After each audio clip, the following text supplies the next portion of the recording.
Gracias por continuar con nosotros en este programa en el que estamos hablando sobre banca, sobre seguridad social, sobre seguros.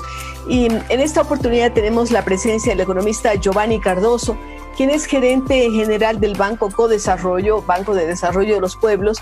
Economista Cardoso tiene una larga trayectoria, ha graduado en la Universidad de Cuenca, es especialista en gerencia social por la Universidad Andina Simón Bolívar, magíster en gerencia de proyectos por la ESPOL, especialista también en finanzas populares, y está muy vinculado a lo que ha significado el trabajo de este fondo que tiene que ver con la Iglesia Católica, el Populorum Progressio, ¿no? Basado inclusive en una encíclica de uno de los papas. Así es que bienvenido, Giovanni, a este programa, y nos gustaría que nos cuente el origen de este banco, porque es un banco diferente a otros bancos de los que podríamos hablar. Bueno, muchísimas gracias a usted, Rosalía. Como le digo, permítame tratarle por el nombre, usted también puede tratarme por el nombre. Así logramos tener una mayor fraternidad. Un saludo a la prestigiosa audiencia de Cuenca, mi tierra, de la que provengo, y hoy me encuentro trabajando en la ciudad de Quito. Banco Codesarrollo tiene un origen en la encíclica Populorum Progressio, escrita en 1967 por Pablo VI. La encíclica tiene como mensaje principal que podamos trabajar para que la población que vive en condiciones menos humanas pase a vivir en condiciones más humanas. Esto, en el eslogan actual del banco, lo llamamos como invertir en humanidad. En 1970 se crea el Fondo Ecuatoriano Populorum Progressio, que es una fundación sin fines de lucro, con recursos de la iglesia, de la diócesis de Guaranda, y su fundador es Monseñor Cándido Rada, que se deshace de algunos bienes de la iglesia y crea un fondo de crédito. Con el pasar del tiempo se constituye en el organismo no gubernamental más importante, más grande en el Ecuador, que luego este fondo da paso hace 22 años en la constitución de la Cooperativa de Ahorro y Crédito de Desarrollo de los Pueblos, que como consecuencia de la reforma a las normas de intermediación financiera, en el 2014 el Código Orgánico Monetario Financiero lleva a que nos convertamos en un banco privado. No importa el nombre ni la razón jurídica, lo importante es mantener los principios de la visión institucional, y desde entonces somos un banco privado, Banco de Desarrollo de los Pueblos, con inspiración cristiana, fundamentados en la doctrina social de la Iglesia. Somos de carácter ecuménico y con un profundo compromiso con la reducción de las brechas sociales en el Ecuador. Eso es bien importante. Yo recuerdo haber oído hablar del Fondo Populorum Progressio cuando, sobre todo en la provincia de Azuay y Cañar, depauperadas a veces por la situación de aislamiento de las provincias, trabajaron mucho en fomento de artesanías, bordados, darle la capacidad, sobre todo a las mujeres, de tener algunos recursos económicos para su hogar. Y esto ha sido un trabajo muy importante. Ahora, como banco, ¿ustedes se encuentran en todo el país o solamente en algunas provincias? Tenemos 20 oficinas en el país, 20 agencias en el país. Yeah. Y una posición descentralizada que nos permite estar con presencia física de las agencias y con presencia operativa en todas las provincias del Ecuador, menos en Galápagos. Aunque con el pasar del tiempo ya estarán también por allá. Cooperativas de ahorro y crédito en Galápagos que nos han pedido que podamos trabajar con ellos. Se ha probado a lo largo de la historia que dar crédito a los más pobres es rentable, porque la tasa de retorno es muy buena, y sobre todo dar crédito a las mujeres. Esto pasa con el Banco Codesarrollo, el banco de ustedes. No solo con Banco Codesarrollo. Yo quiero hacer referencia a lo segundo, Rosalía. Las mujeres son mejores pagadoras que los varones. Y matemáticamente o estadísticamente esto se puede demostrar. Y tiene que ver con el hecho de que las mujeres tradicionalmente en nuestra sociedad machista han sido excluidas del acceso a los servicios y no solo al sistema financiero. Y cuando acceden, logran mantener su participación como si fuera esto un tesoro. Por lo tanto, la mejor manera de mantenerse como sujetos de los servicios de intermediación financiera en las mujeres es más fuerte que en los... Fantástico es esto, porque además cuando una mujer obtiene un crédito, digamos, para ponerse un micronegocio, suele transformar a la familia, ¿no? Porque a veces el varón no tiene esa rentabilidad social que tiene la mujer, y esto es bueno reconocerlo en estas épocas. El hecho de que las mujeres participen de los servicios financieros nos permite demostrar que hay la ruptura de 3 brechas. Primero, la brecha o la barrera de considerar a las mujeres agentes socioeconómicos con capacidad productiva y dinámicas. El segundo, las mujeres son el centro de la reproducción de la vida dentro de la familia y de la unidad económica.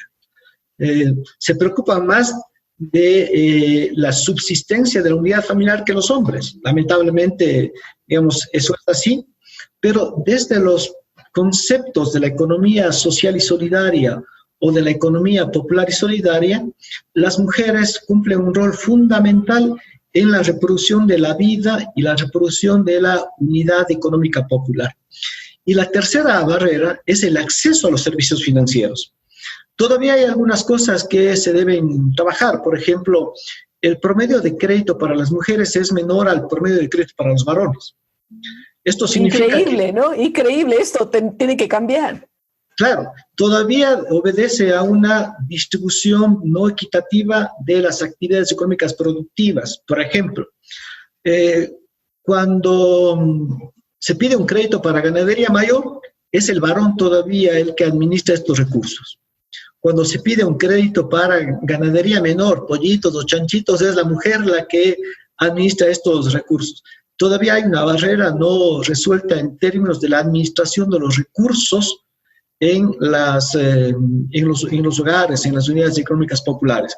Pero el primer paso sí es el acceso.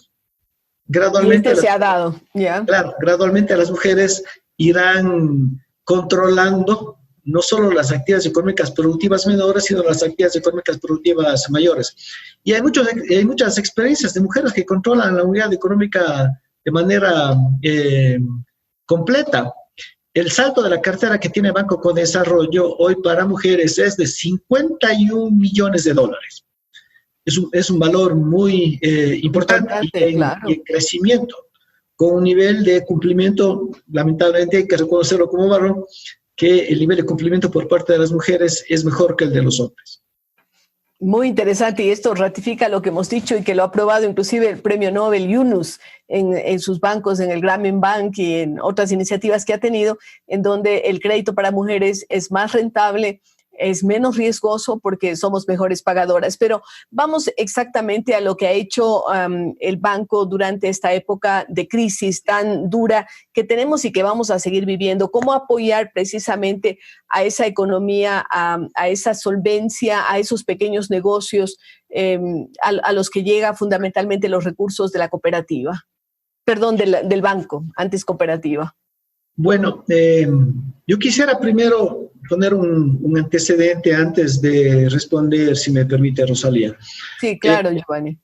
La situación de la pandemia ha logrado demostrar que el ser humano en realidad es el centro de la economía, no el capital. O sea, ¿quién es el que se aisló? Es el ser humano. El capital todavía sigue moviéndose por los circuitos internacionales, pero el hecho de que el ser humano sea el que se aisló fue lo que paralizó a la economía. No es el capital el centro de este mundo, sino el ser humano, y eso hace visible este concepto que en algunos lugares repetimos, que a veces se repite solo de memoria, la prevalencia del ser humano sobre el capital. Y hoy ha sido demostrado que el ser humano es el centro del desarrollo social en primera instancia y económico en segundo lugar. Entendido de esa manera, es necesario fue necesario desarrollar una acción, un plan primero de protección frente a los problemas del COVID-19. Y el primer plan tenía que ver con buscar garantizar la salud de las personas que trabajan en el banco, de las personas que son los clientes, los destinatarios de nuestro servicio, y luego también proteger el ahorro de los depositantes para poder participar luego en la reactivación económico-productiva. Y entonces, en esa medida, cuando ya hubo la declaración del estado de emergencia, Banco Codesarrollo instrumentó un plan de emergencia que tenía una serie de acciones para proteger la salud de los clientes. Nunca dejamos de atender al público. Mantuvimos la presencia de nuestras 20 agencias en todo el país, con un horario de 8 de la mañana a 1 de la tarde, pero con atención todos los días. Lo segundo fue un plan de barreras para mantener la salud del personal, que consideramos que es el recurso más importante. Y dando ejemplo, el gerente general todos los días ha venido a trabajar físicamente en el banco. No puedo pedir a mis compañeros que hagan lo que yo no hago. Así es. Por lo tanto, en esto ha girado el segundo elemento. Y el tercer elemento es cómo defender el ahorro de los depositantes antes de participar en la reactivación económica. Por lo tanto, esto tiene que ver con las medidas de prudencia financiera y solvencia patrimonial. No solo Codesarrollo, sino todo el sistema financiero, bancos y cooperativas han tenido una acción de prudencia para mantener fondos disponibles que permitan entregar el dinero a sus depositantes en el momento que ellos quieran. Y esto es fundamental, porque si alguien no puede devolver el ahorro a sus depositantes, hay un riesgo que se llama riesgo de liquidez, y que si se contagia es un riesgo... Que sería muy grave porque esto es contagioso y tendríamos otra crisis, la crisis financiera. Por eso es tan importante saber que los bancos están solventes y que el sistema financiero ecuatoriano está bien, para no sumar esta crisis que podría ya ser la catástrofe total. Claro, y las dos superintendencias en el Ecuador, tanto la superintendencia de bancos, que es quien nos controla, como la superintendencia de la economía popular y solidaria han tenido un rol importante de monitorear la disponibilidad de recursos para cumplir con los depositantes, que es nuestra primera obligación. La segunda obligación es generar facilidades de pago a los pequeños productores o a los clientes a los cuales ya les hemos concedido crédito.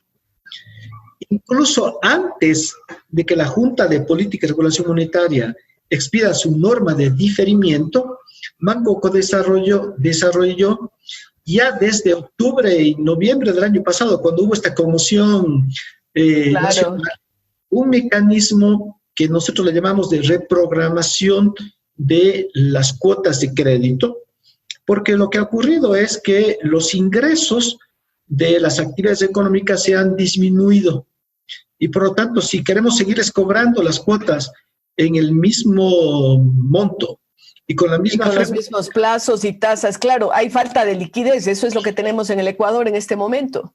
La consecuencia será que no puedan pagarnos, y yo entiendo que las familias, las madres pagadoras van a preferir primero cubrir la salud de sus hijos, la alimentación de su casa, que pagar el crédito. Y quien no reconozca esto está tomando una decisión equivocada. Así es. De tal manera que ha habido esa seguridad y esa comprensión, diríamos. Giovanni, podríamos quedarnos hablando la hora entera, pero desafortunadamente los tiempos en televisión son cortos. Quiero agradecerle a usted porque nos ha dado esa tranquilidad y ese saber que hay bancos solidarios que están trabajando o pensando más en el ser humano. Yo creo que esa es la tónica que va a tener que regir en el mundo entero, no solamente en el Ecuador. De lo contrario, pues el caos va a apoderarse del planeta. Entonces, esa economía humanista, esa preocupación no tanto de la ganancia, sino de la solidaridad, bajar los márgenes de utilidad, pero garantizar el bienestar es muy importante. Muchísimas gracias, Giovanni, a usted por estar con nosotros y nosotros seguimos luego de una pausa. Muchísimas gracias a usted por esta oportunidad de hablar, sobre todo con mi querida tierra de Cuenca. Muy bien, y todo el país, porque aquí nos están escuchando a través de YouTube y a través de otros mecanismos en todo el país y fuera del Ecuador. Gracias nuevamente. Seguimos. Gracias a usted.